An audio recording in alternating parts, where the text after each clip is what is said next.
Hello, hello, hello, hello, hello. Good morning, good morning, good morning mga kahabis, mga kalodi. Long time no see, long time no see. Pasensya na ho. Medyo talagang abalang-abala lang po ang inyong lingkod na si Ping Imson. So sa ating po mga bagong manonood po dyan, welcome po sa ating channel, Ping Imson Vlog. Yan. So, kamusta na po kayo dyan? Yan. So, sa mga bago pa lang natin mga manonood, wag nyo sana kalimutan mag-like, share, and subscribe. At syempre, pindutin nyo po ang bell button at piliin nyo po ang all para lagi kayo update sa ating mga bagong video. Yan. Alright. So ngayon pong araw na ito, bibigyan ko na naman kayo ng update sa ating mga bagong panindang isda at saka mga bagong paninda nating mga aquatic plants. So ayan, dito tayo stall number 14, Aqualand Alley. Ayan, number 14, ayan, 14. Yan, Aqualand Alley, Cartimar, Pasay City. So sa ating pong mga gusto mag-inquire, wag nyo sana kalimutan message nyo lamang po sa aking personal messenger, Ping Imson. Yan, dyan po makakapag-chat tayo or makakapag-video call para sa inyong mga inquiries. Yan, stall number 14. Ayan, pasok na po tayo sa loob ng ating tindahan. Ayan, pasok. Welcome po mga kahabis, mga kalodi. Dito tayo magsisimula. Okay. Yan. So ito ating tinatawag na long fin na neon green Danyo Zebra. Ayan, close up natin ha. Okay, tingnan nyo po yung mga palikpik nila, mahahaba po. So para po silang flying fish doon sa mga saltwater fish, Ayan, check natin, top view para kitang-kita. Ayan, tingnan yung palikpik po nila, mahahaba. So now, ang sukat po ng ating mga long fin Danyo Zebra na neon green ay mahigit kumulang nasa 1.5 inches. Bali, ano po yun from head to tail. Yung iba naman, mga less than 1 inch naman po. Okay. So, sa ating mga kabis, mga kaloding, tataka kayo, hindi ko nababanggitin ng mga pricing. So, kung sino lang po yung mga interesado po dyan, inquire na lang po kayo at bibigay ko naman ng price para sa inyo, Oo, punta na lang po kayo dito, para mabigay ko sa inyo yung mga pricing po natin. Ayan po sila, Yan. So, ito, available po, Itong mga papakita ko ngayon, puro available po lahat ito, Okay, yan ang neon green longfin Danyo Zebra.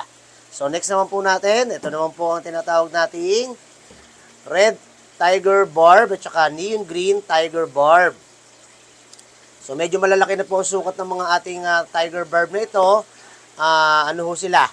Less than rin po ito, nasa 1.5 inches.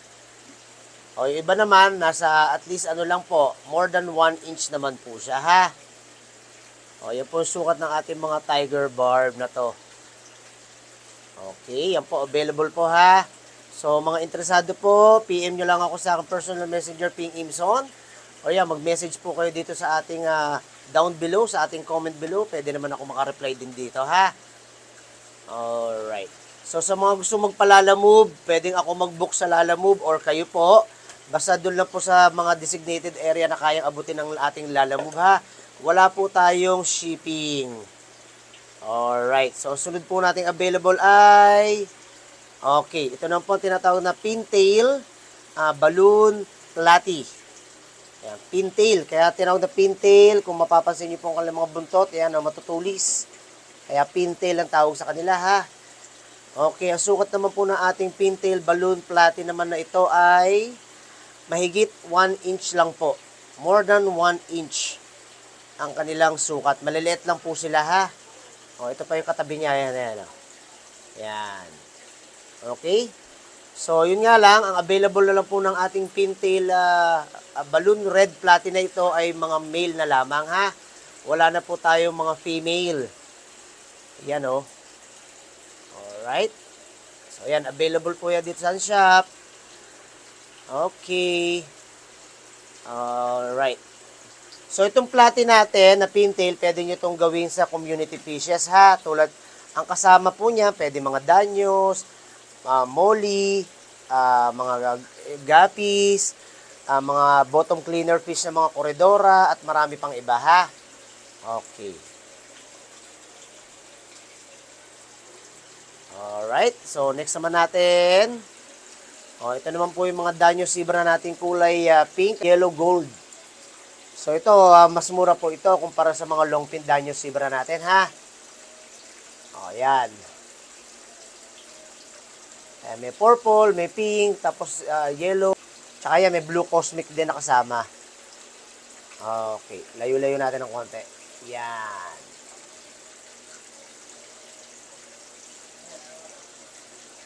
Okay, sana na-appreciate nyo po yung ating pagbibideo sa ating mga isda na ito. Sana malinaw po dyan sa inyo, ha.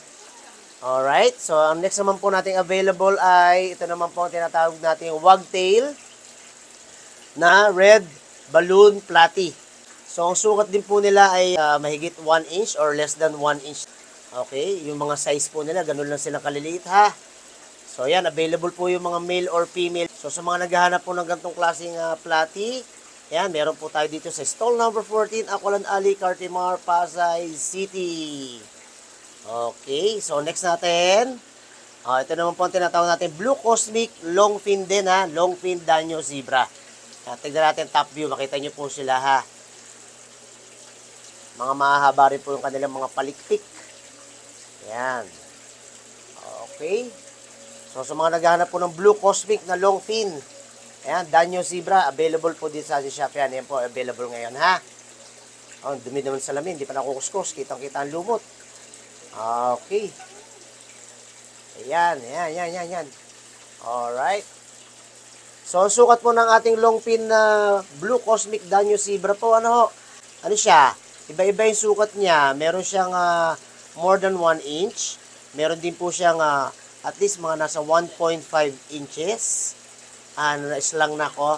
1.5 inches. Yan. Correction po. O, yung iba naman more than 1.5 inches naman, ha? So, iba-iba sukat nila. So, yan. Sa mga naghanap ng gantong klase, yan. Meron po tayo dito, ha? Okay. I hope nagustuhan nyo po sa mga bagong manonood po natin. Maraming salamat. Sana na-appreciate nyo po itong ating munting pag-update ng ating mga isda, ha? Dito sa ating shop.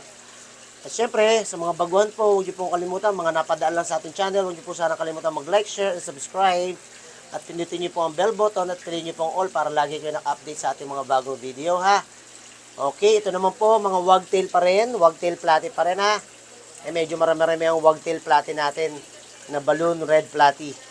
Alright, so yan. Okay, ito naman, red balloon platy naman. So, pure red siya. Yung iba, pwede tawagin na pure red orange. Ang sukat din po nito ay mahigit 1 inch. Okay, hindi rin sila kalakihan. Ayan, available po ito, ha, sa mga naghahanap sa inyo ng ganitong klaseng isda. Tapos, ito naman po sa mga naghahanap ng mga pang-beginner. Ayan, ito, mga female na guppy chops. Ayan, pwede po itong pang-practice lang. Kasi hindi masyadong mahalin to, murang-mura lang po ito. Okay. So, itong guppy natin na ito ay merong less than 1 inch, meron namang more than 1 inch. Ito po ang mga female. So, karamihan ng mga female na guppy chops natin na ito ay puro mga pregnant na, mga buntis na po ito, ha. Kaya pagka nabili nyo po ito, maaaring mga anak na rin po sa inyong aquarium, ha. Ito naman itong mga naka-floating na to, ito yung floating plants, ito ang tinatawag nating hornwort. So, hornwort, ginagamit yan for breeding, para sa malaliit na isda. Para pag nanganak siya, lumabas yung mga baby fry fish nyo, dyan sila magtatago. Alright? Okay. Hornwort, wala tayong available ngayon para pambenta, na ubos na po. Okay. So now, ito naman yung kanyang mga male. Ayan, mga male chops guppy. So halo-halo na yan. May red tail, may cobra, may mosaic. Ayan. So ang sukat din po nito ay more or less than nasa 1 inch lamang, ha. Mga male po ito, mga male na chops guppy. Okay. So sa mga interesado po na sa mga isdang pinakita natin, pwede nyo akong i-chat or i-message po sa akin personal messenger, Ping Imson, kung sino po interesado, ha. Pwede tayo magpa-lalamove. Basta yung location po ay kayang abutin ng ating lalamove, ha. Alright. Okay. Yan, pang beginner po ito, itong ating mga chops guppy, pang beginner, ha. At saka doon sa mga nag-aalaga ng mga monster fish, pwede kayong kumuha nito at paramihin ninyo para lagi na kayo may pakain sa inyong mga isda. Yung iba naman pang-alaga. Kasi makukulay din naman sila, magaganda rin po, Alright? Ayan, Kita nyo naman itsura, oh, ang ganda naman eh, oh. Ayan, oh. Oh, di ba? Oh. Parang mga alitap-tap sa tubig. Ayan, mga alitap-tap. Kumikinang-kinang din yung kanilang mga kulay. So, ito makukulay na to ang male. O, ito naman po ang mga female ha. Hindi masyado makulay ang female gapi. Kahit mga pure strain, ganyan din. Alright? Okay. O, layo muna tayo. Layo ng konti. Nangalay ng braso ko. O, lipat tayo. Lipat, lipat. Op. Okay. Naka 10 minutes na pala tayo. Haba na nun ha. O, sige, go pa natin. 10 minutes. So, ito naman tinatawag natin coolie loach. So, sa mga nagtatanong sa akin, mga naghahanap ng mga coolie loach, available na po ito ha. O, yan, coolie loach natin. Ang sukat naman po niya ay more or less than, meron 2 inches, meron 2.5 hanggang 3 inches ang haba nila ha. So, yan ang ating mga coolie loach. Ito po ay mga bottom cleaner loaches po ha. Okay. Hindi, ano po sila, harmless po sa mga isda. Nasa bottom lang po ito at hindi ito salbahe. So, pwede nyo isama ito sa mga community fishes po, sa mga small fishes lang ha. Huwag nyo isasama sa malalaking fishes to kasi baka kainin lang nila. Alright. So, yan lamang po mga kabis, mga kalodi. So, yung iba naman po, mamaya ay bibidyo pa rin natin para maipakita ko po sa inyo ha. So, yan po yung mga natitira natin mga available. Yan, meron pa din sa baba. O, tapos yun, yan. O, tapos ito pa. Yun. O, tapos dito, meron pa tayo dito, ha. O, tapos, syempre, o, papasadahan natin yung aquatic plants kasi ito yung mga bagong dating. Kahapon, inayos lang po ito ni Almira. So, ito yung mga available natin. So, meron tayong Wisteria Water Sprite or yung Water Wisteria. Meron tayong Amazon Sword. Mga Dwarf Sagittaria. O, tapos ito yung Octopus. Octopus na maliit. Tapos yung Octopus na malalaki. O, tapos ito naman po yung tinatawag nating teka. Kaya natin yan. Alternantera broadleaf Reineki. Okay, yan po yun, oh. Okay, o, ito naman yung tinatawag Ludwigia red tea. O, tapos yung nasa likod naman po na yan, yung tinatawag natin pink rotala. O, tapos ito naman po yung mga tinatawag nating Ludwigia pantanal. O, tapos meron tayong Indian fern, green kabomba. O, tapos dito, glandulosa. Ayan, ganda ng glandulosa. O, tapos yun, meron tayong palustris. Aha, tapos meron din tayong stricta. Okay, yan po yan. Available lahat ngayon yan, mga kabis, mga kalodi, ha. O, tapos meron tayo dito yung tinatawag na, ang tawag na rito, mosaic floating plants. Pero may particular name to. Ano pangalan to, Mir, ulit? Ludwigia sedioides. So, kaya na bahala. Tignan nyo na lang sa Google. Ludwigia sedioides. So, maliit lang po yan, oh. Parang 10 piso ang bilog niya. Ang cute. Yan, oh. Cute, oh. Yan, oh. Cute niya, oh. Yan, marami tayo ngayon yan, mga kabis, mga kalodi. Oh, yan. Oh, tapos saan na tayo? Oh, dito naman. Oh, meron din tayong crinkles. Meron din tayong Amazon Sword. Oh, tapos ano pa? Oh, meron din tayo ditong Cryptocorin Wenditi. Meron tayong Java Fern. Yan, available lahat yan. O, tapos ito pa yung strictang malalaki yan. Ginagawa ni Almira, Dico. O, shoutout daw sa Meralco kasi nag-brown out sa Malabon. Hindi sila nakatulog. O, yan. O, Late na ako! o yan. O, lipat natin dito. Ayan. O, meron pa rin dito tinatawag na Water Wisteria, Crinkles, Amazon Sword. Tapos ito, ayan, ginawa ni Almira yung setup na yan. So, kung sino naghahanap ng gusto, ilalapag na lang sa aquarium. Available po yung mga lava rocks natin na kinultured ang Christmas moss, tsaka driftwood, kinultured dito ang Christmas moss. Yan, tinan yung ganda, oh. Lalatag na lang sa aquarium po ninyo. So, kung sino po mga interesado sa mga pinakita ko, para malaman po ang mga pricing, please, comment down below or i-chat nyo po ako sa akin personal messenger, Ping Imson. Chat or video call, pwede po tayo, ha? O yan, mga Indian fern. O, water wisteria ulit, as Indian fern. Yan. Alright, ano pa? Papapakita ko sa inyo. O, syempre, yan, mga carpet plants.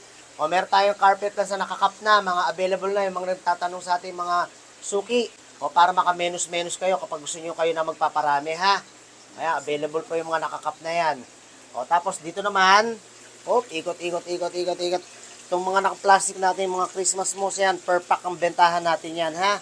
O, tapos dito naman, mga naka-carpet plants na nakatab. Yan, meron tayong dwarf Japanese hairgrass, meron tayong micro sword, meron tayong Monte Carlo. O, ayan, tapos micro sword ulit, dwarf hairgrass ulit. Tapos yung in-order ko, parating na yung iba pang Monte Carlo. O, tapos sometimes, nagkakaroon po tayo available na tinatawag na pearlweed, glossostigma, at marami pa pong iba. O, tas mga floating plants. So, naghahanap ng mga floating plants. Meron tayo ditong water lettuce na floating plants. O, tinatawag nilang Quiapo. Ayan, binibenta rin po namin yan per pack, ha. O, sa mga naghahanap ng floating plants. O, tas meron din tayo tinatawag na red roots. Eto, red roots. Ayan, o, available ang red roots natin per pack. Ayan, o. Ayan, red roots. O, pula kasi yung kanyang ugat. Ayan, o. O, diba? O, ha? Okay. O, ayan, may mga gapi pa tayo. O, di bale, susundan natin yung part na yan. Marami pa tayo ipapakita. Alright, so paano? Paano mga kahabis, mga kalodi? Maraming salamat po. Huwag niyo po sana kalimutan mag-like, share, subscribe. At pindutin niyo po ang bell button at piliin ang all para lagi kayo nakasubaybay sa ating mga bagong video. Salamat po. Paalam.